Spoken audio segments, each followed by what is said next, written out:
A gente entende que até 5 anos de projeto, quer dizer, ali até Pô, essa musiquinha, se tomar copyright, eu tô lenhado. Mas vamos lá. 2028, Eu 29, não sei é natural que exatamente. você passe por uma Nessa primeira música. etapa que é ganho de competitividade. Você tem que passar a estar disputando o topo do futebol brasileiro. Significa, por exemplo, que lá para 28, 29, a gente deve ter, talvez, se aproximado mais de uma final de Copa do Brasil, se aproximado mais de um G4, consolidado mais no G6, por exemplo, do Campeonato Brasileiro, passar para as fases de playoffs da Libertadores. Eu acho que esses são os caminhos esperados em 28, 29. E a partir daí vai ter, logicamente, uma cobrança maior por um ou outro grande título a cada 2 ou 3 anos. É isso que é a nossa expectativa, assim. Ah, tá aí, ó. 29 e 28, ser mais consolidado. Ter Quatro mais anos. estabilidade no G6, G5, G4. E passar dessas quartas de finais que a gente nunca passa em lugar nenhum de quarta de final, só passa de quarta de final só na Copa do Nordeste. É aceitável a gente pular essa etapa até 2029, que é um prazo ainda perto da gente, né? Eu acho que, e eu concordo com o Belintani, que depois disso é aceitável a gente intensificar nas críticas se não tiver essa mudança de patamar, se a gente não estiver nesse ambiente, nesse cenário, mas o que está acontecendo, a prova é que a gente está andando para esse caminho. A gente foi pela segunda vez consecutiva para a pré-Libertadores. E isso está dentro do planejamento do Grupo City. E você, Pra Jefferson, quer falar? Libertadores, né, Michi? Porque pré-Libertadores é o nome que a gente colocou, mas é Libertadores, é fase 1, fase 2, fase Uhum. 3, né? Pré-Libertadores é o nome que a gente, da imprensa, ou na imprensa, na internet, acabou adotando, porque realmente é antes da fase de grupos, né? Como se fosse a eliminatória da Copa do Mundo, né? Você joga a Uhum. eliminatória para chegar na fase de grupo. Mas é Tem completamente mais aqui. aceitável, né? Que se você. Marinho já chegou aí, Fê? Não, tem mais aqui, tem mais vídeo. Tem mais do que questão de Marinho. Mas é completamente aceitável que na cabeça do gestor ele acha que os resultados têm que começar em 4 ou 5 anos. Eu acho, claro, que a gente já começou até antes, né, a atingir esses resultados que ele fala, de questão de atingir Libertadores, ter ali a chance de classificar da primeira fase, ah, brigar ali na parte de cima da tabela do Campeonato Brasileiro. A gente já conseguiu esse feito também, apesar de sempre no final a gente acabar tendo uma queda de rendimento, terminando ali um pouco mais abaixo do que poderia. Então, alguns pontos que ele fala, MG, eu já até acho que a gente meio que atingiu, né? Mas a É, questão de ser mas competitivo em é, questão de é, é títulos, porque aí ele realmente fala. ele já É começa porque a ele falar de fala 4, já 5 anos. acostumado. Ele fala em estar sempre nesse ambiente. É Não é verdade. esporádico. Ah, foi um. Do nada É a isso, Bahia ele, tá lá. ele tá dizendo que é se manter constante, né? É saber que no ano que vem a gente vai estar brigando por isso de novo. E aí 27, 28 brigando por isso de novo. E aí depois, mais pra frente, a gente começa a sonhar um pouco mais alto. Eu acho que vai acontecer até um pouco antes. Eu acho que o Bahia tem condição de terminar ali entre os 4 do Campeonato Brasileiro um pouco antes disso. Se vai acontecer ou não, não sei. Mas eu acho que, pelo que o Belintani falou, nada de novidade assim para mim. É uma coisa que é normal se você assume um time de futebol, você imaginar resultados nesse período de 4, 5 anos, 6 até. Falo sempre do Manchester City. O Manchester City é comprado pelo grupo em 2008 e ganha o primeiro título inglês só em 2012. Mas, ó, Então, mas eu tenho um é contraponto nesse lado capaz. aí. Mas eu tenho um contraponto nesse lado quando a gente usa como um parâmetro o Manchester City. O Manchester City teve muita coisa que foi laboratório. Não, Ele eu não tinha. uso, Ó, eu veja bem, uso. não, veja bem, o ponto que eu tô querendo chegar. Manchester City não tem a referência do Manchester City atual. O Bahia e os outros 12 clubes, 13, sei lá, 11, já tem. O grupo City já tem esse know-how, já tem um caminho das pedras, por já ter errado inúmeras vezes lá na competição, que foi muito difícil, lá na Inglaterra. Por isso que eu acho desleal quando a gente fala, Manchester City demorou não sei quantos anos para ser campeão. Eu acho que pra gente ser mais fácil do que o Manchester City do ano zero deles, porque eles teve um ano zero sem histórico do grupo, que o grupo nem existia, entendeu? Eu acho que pra gente vai ser mais fácil do que pra eles, mas Não mesmo é. assim tem essa trajetória. Ele não teve o exemplo de, Não tipo, teve o exemplo, Bahia tem isso. um exemplo do City, né? Ele não teve o exemplo, né? Foi Claro que os caras não assumiram sem saber o que estavam fazendo. Os caras sabiam o caminho que seguir, mas era um pouco diferente porque, É. como o MG falou, não tinha um exemplo anterior, né? Era o Manchester City, era tipo, a primeira. Laboratório, não tinha referência de nada. Da Procedência, Brown GP, referência. o Ross Brown ele conseguiu fazer uma equipe forte em um ano só porque ele tinha a experiência dele na Ferrari. Então é mais ou menos isso, né? O Bahia Isso. talvez não entendi o que o quis dizer. E realmente, MG, os resultados talvez cheguem mais rápido porque o Grupo City já tem um período maior com o Manchester City, já sabe como é que faz. E quando eles assumem o Manchester City era mais algo de descobrimento, né? Arriscaram algumas coisas. Pô, fizeram contratações assim que a gente condenaria se fossem feitas por Bahia na época. Pô, contrataram o Jô, contrataram outros jogadores. Pô, tô tentando lembrar alguns nomes, De Jong, outros jogadores assim que não necessariamente eram grandes nomes, Zabaleta, entendeu? Foram alguns testes que acabaram dando certo, né? E o Bahia não, com o Bahia, claro, em 2023 a gente teve uma experiência que foram os caras descobrindo o futebol sul-americano, vendo como é que funcionava a questão no brasileiro, tomaram um susto com quase rebaixamento, e em 2024 eles já estavam vacinados, faz sentido sim o que você falou. Dizem que é mais difícil você juntar 100 mil reais do que 1 milhão, porque quem junta 100 mil consegue ter o caminho mais rápido, consegue juntar mais rápido 1 milhão, da mesma forma que imagine que o Manchester City acaba, vendeu o Manchester City, mas o Grupo City ainda existe e vai comprar outro time da Inglaterra, ele já vai ter o caminho. O próprio CEO ele já vai ter o know-how, essa experiência, o caminho do ajuste, mexendo na engrenagem correta, nos detalhes corretos para chegar mas um pouco mais rápido. MG, por que eu uso o City como exemplo, entendeu? Porque a gente tem uma visão agora que o Manchester City é essa potência que é, porque os caras chegaram e resolveram rápido o problema. Não foi, demorou, gente. Os caras penaram um pouquinho até se firmarem como grande potência do futebol mundial que eles são. Então, por isso eu uso o City como exemplo. Não digo que eu não digo que foi fácil lá, entendeu? Só lembro, não foi fácil dentro do Manchester City. Os caras penaram um pouquinho. Foram 4 anos até conquistar o primeiro título inglês. Foram 13 anos para conquistar 13 anos? Não, deixa eu ver aqui, fazer a conta certa. 15 anos para conquistar uma Champions League. Ou seja, os caras penaram por lá também. Não foi um processo de um dia para a noite. É lógico. O sucesso que eles conseguiram, MG, passa muito pelo sucesso que a gente está conseguindo também. Eu sempre brinco. Quando eu era criança, na minha infância e adolescência, só tinha um time Manchester, cara, que a gente conhecia. Já tinha o Manchester City lá. Mas era um time só que era mundialmente famoso, que era o United. Aos poucos, esse segundo time foi aparecendo. Então, nesse quesito, em questão de exposição, em questão midiática, em questão de ser uma marca reconhecida, eles estão tendo esse sucesso com o Bahia também. Hoje ninguém olha pro Bahia e vê um time, claro. Quem é desrespeitoso vai olhar pro Bahia de cima para baixo sempre, mas ninguém olha o Bahia e vê um time que, pô, eu vou ganhar fácil, são 3 pontos.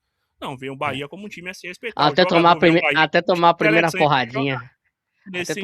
porradinha. E houve a necessidade de expansão de marca, porque quando você edifica a sua marca, você tem mais credibilidade no mercado, você passa a ser mais respeitado. E aconteceu isso no Manchester City. Ele vitoriou, mas ele já tá voltando. Aconteceu isso no Manchester City e já no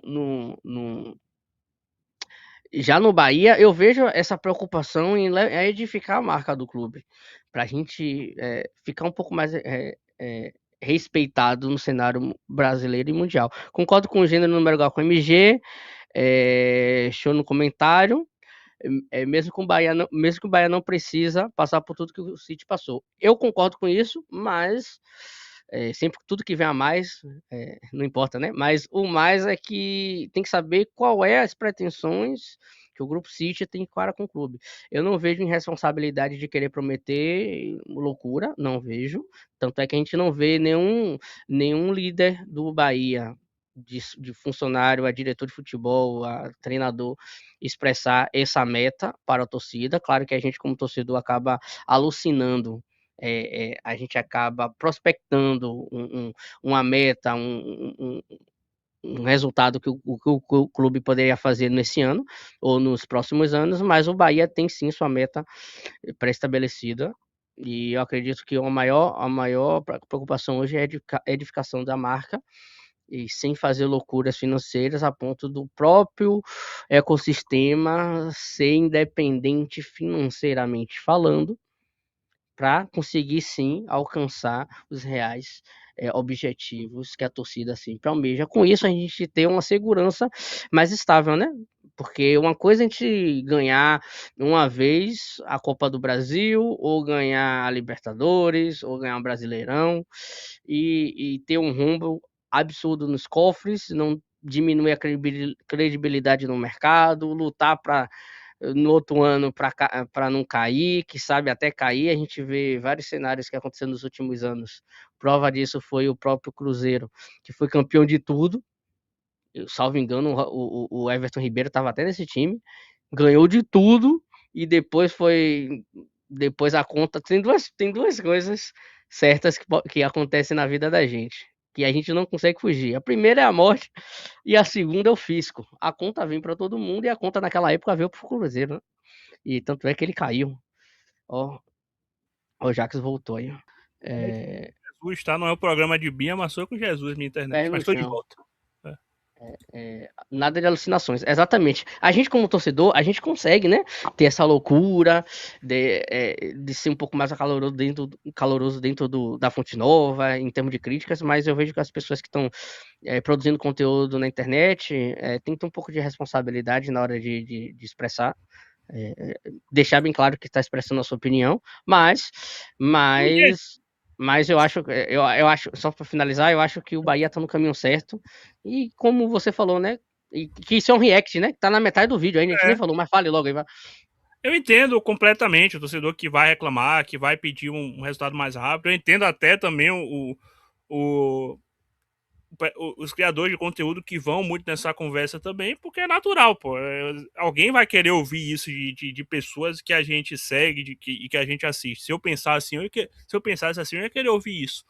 Mas é como o MG tem dito, eu acho que a gente tá no caminho certo.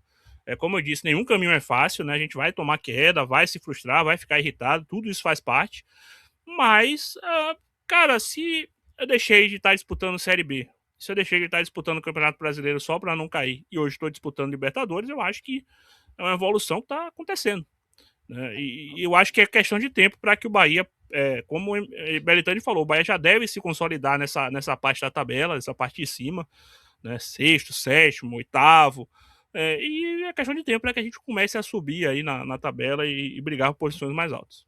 Vou continuar o vídeo aqui, que é um react. Que react, pouco só que a gente fala. Sim, né? Uma Copa do Brasil, depois 3 anos depois conseguir eventualmente pegar um Campeonato Brasileiro, campeão da Sul-Americana, ou mesmo da Libertadores em algum momento. O projeto tem essa grandiosidade, tem essa expectativa, mas dosa a cada momento no seu momento. Mas o que você está dizendo é, apesar de ter os pés no chão, o sonho é alto. O Bahia sonha em ganhar as grandes competições. O Grupo City tem um planejamento para chegar, para conquistar, para ganhar. Muito alto. O projeto econômico, quando ele custa alto para chegar, ele tem uma estratégia também de retroalimentação econômica. Ou seja, se o Bahia é campeão brasileiro, campeão da Copa do Brasil, se vai para o final ou é campeão da Libertadores ou da Sul-Americana, aquele jogador que valia 10 milhões de euros passou a valer 20 milhões de euros. É assim que o mercado funciona. Então a estratégia do Grupo City é que o Bahia seja campeão e dispute coisas grandes do futebol brasileiro, não apenas porque se comprometeu com a torcida do Bahia, mas isso faz parte da estratégia econômica, faz parte do projeto econômico. A gente entende que até Ou seja, o que a gente estava falando, né? Futebol é dinheiro. E ninguém entra nisso aí para perder dinheiro, certo? O problema é que as coisas levam tempo, ainda mais nesse cenário caótico que as competições brasileiras acabam apresentando para os clubes, mas a conta para quem é irresponsável chega, o físico chega para quem é irresponsável e acaba sendo recompensado aquele time que sangrou, aquele time que pensou sempre no futuro, aquele time que não sucumbiu com política e pressão de muitas pessoas que são irresponsáveis, que não pensam no clube, mas tem às vezes poder de influenciar a torcida. Mas eu vejo que o Bahia está dentro desses times organizados desde da chegada de Belintani. A chegada de Belintani mostrou para o mercado que o Bahia teve um líder que pensou na administração do clube. Teve muitas coisas que faltou a desejar no futebol, mas ele pensou, ele teve um norte, ele olhou, eu preciso organizar, eu posso sangrar agora, mas ano que vem, daqui a 5, 10 anos, a gente vai ver outro Bahia. E E olha o que Belintani fez e olha o que ele apresenta hoje, sendo um dos caras que está enxergando isso nos bastidores e também olhando como torcedor. Eu concordo 100% com o que ele falou e tenho essa esperança, né? Eu fico tranquilo, mais pela sua organização financeira que o clube está tendo. E você, Jackson? Se você quiser, é o que ele falou, gente. Essa última parte da fala dele eu acho muito importante, né? Um grupo como o City não veio para aqui para passear e não veio para aqui para fazer caridade, né? Entre aspas. Então, além da responsabilidade que eles assumiram com a gente, quando a gente entregou o clube para eles vão querer fazer o dinheiro de volta. Então, esses caras não estão brincando aqui, né? Eles estão olhando para o lado esportivo e estão olhando para o lado mercadológico das coisas. O Sheik, ele não assumiu o Manchester City, não assumiu o Bahia, não assumiu o Girona, porque ele é bonzinho, né? Ele quer o retorno e para ter o retorno, eles vão precisar atingir certos objetivos e isso me deixa muito mais tranquilo. Então, essa fala de Belintani ela é muito precisa também nesse sentido mercadológico da coisa, né? Os caras estão investindo esportivamente para ter retorno também financeiramente, ou seja, não estão aqui para brincadeira.